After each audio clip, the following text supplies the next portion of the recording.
Nanti saya tambahin. Iya.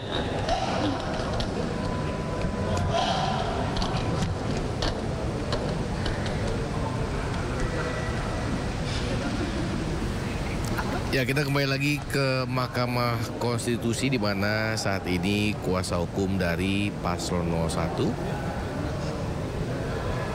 akan membacakan terkait tanggapan yang diberikan oleh KPU dan juga kuasa Terima kasih hukum kawan-kawan media. 2 hari ini. Tadi kami sudah mendengarkan penjelasan dari jawaban dari termohon maupun pihak terkait. Ada beberapa hal yang memang perlu kami sampaikan, bahwa yang pertama, ini banyak jadi salah tafsir ya.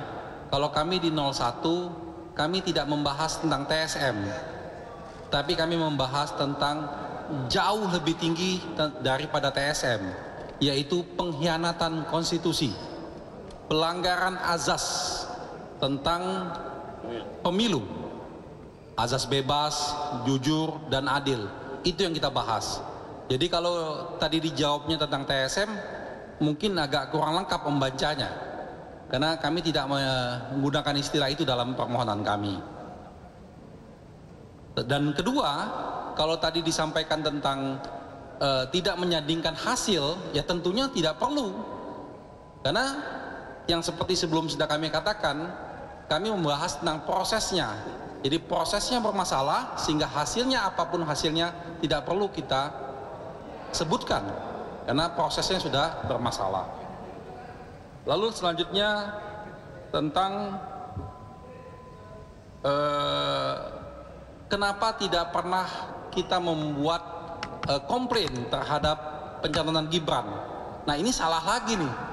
Mungkin juga membacanya juga kurang lengkap.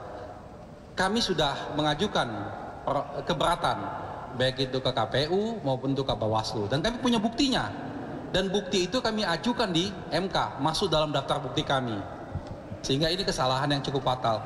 Dan kami juga baru tahu tadi bahwa yang mengajukan komplain itu tidak hanya kami, ternyata banyak sekali masyarakat juga mengajukan. Artinya ini masalah serius yang tidak ditanggapin KPU. Seharusnya termohon menjelaskan kenapa mereka tidak menanggapi keberatan-keberatan itu, sehingga pada puncaknya ketika DKPP memberikan putusan bahwa mereka melanggar etik, itu juga baru belakangan gitu. Lalu tadi disampaikan juga tentang Sirekap. Kalau soal Sirekap ini, semua masyarakat sudah tahu bahwa Sirekap ini bermasalah. Jadi bukan alat bantu, tapi alat kecurangan, alat yang membuat masalah kalau soal Sirekap. Jadi rekap ini betul-betul menjadi hal yang memprihatinkan. Dengan anggaran sedemikian rupa, ternyata Sirekap ini tidak membantu apa-apa. Tadi kuasa hukum pemohon sempat menyebutkan bahwa Ketua KPU Pak Hasim paling hebat. Saya pikir itu masyarakat bisa menilai lah berapa banyak kasus kode etik yang telah menimpa beliau. Kaitan dengan pihak terkait tadi, pihak terkait itu menjelaskan tentang bahwa yang apa kami sampaikan itu adalah narasi-narasi saja. Seperti yang kami sampaikan sebelumnya, narasi yang kami sampaikan itu adalah fakta, tidak hanya dongeng, dan itu kami ikuti dengan bukti-buktinya. Di situ ada lampiran-lampiran buktinya. Tentang tadi kenapa ke MK tidak ke Bawaslu, sudah kami jelaskan juga sebelumnya bahwa yang kami permasalahkan ini adalah pelanggaran konstitusi. Bawaslu tidak mampu mengatasi itu. Dan laporan kami ke Bawaslu, ratusan laporan kita ke Bawaslu. Lalu terakhir pihak terkait mengatakan bahwa kita sudah lewat waktu. Ini agak lebih lucu lagi, karena yang pendaftar pertama itu kami. Jam 1 malam kami sudah mengajukan mendaftarkan permohonan ini online, dan jam 8 pagi hari keduanya sudah masuk. Itu agak kurang tepat. Mungkin dilanjutkan oleh rekan saya Pak Her. Ya, terima kasih. Jadi tadi kalau menyimak jawaban dari termohon, ada satu hal yang membuat kami gembira. Kenapa gembira?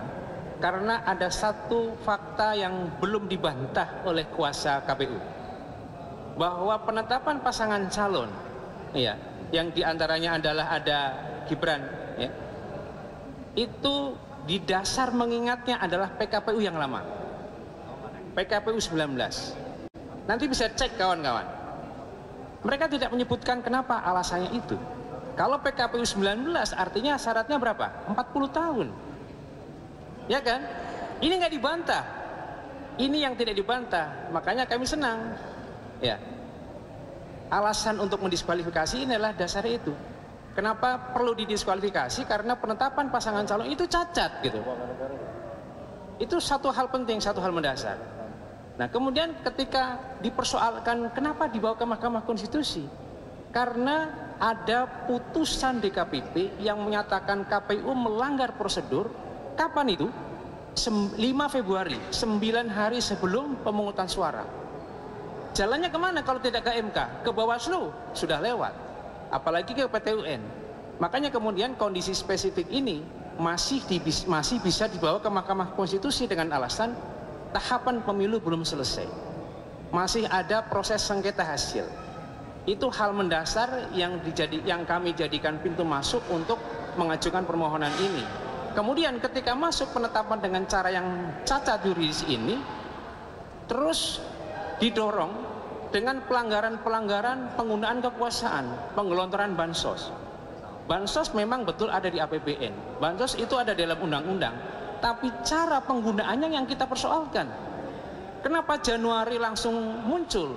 Dan kalau bansos itu ditentukan ada daftar penerimanya, tapi diberikan di depan istana. Apakah mereka yang miskin itu suruh lewat depan istana kemudian diberikan langsung oleh para menteri?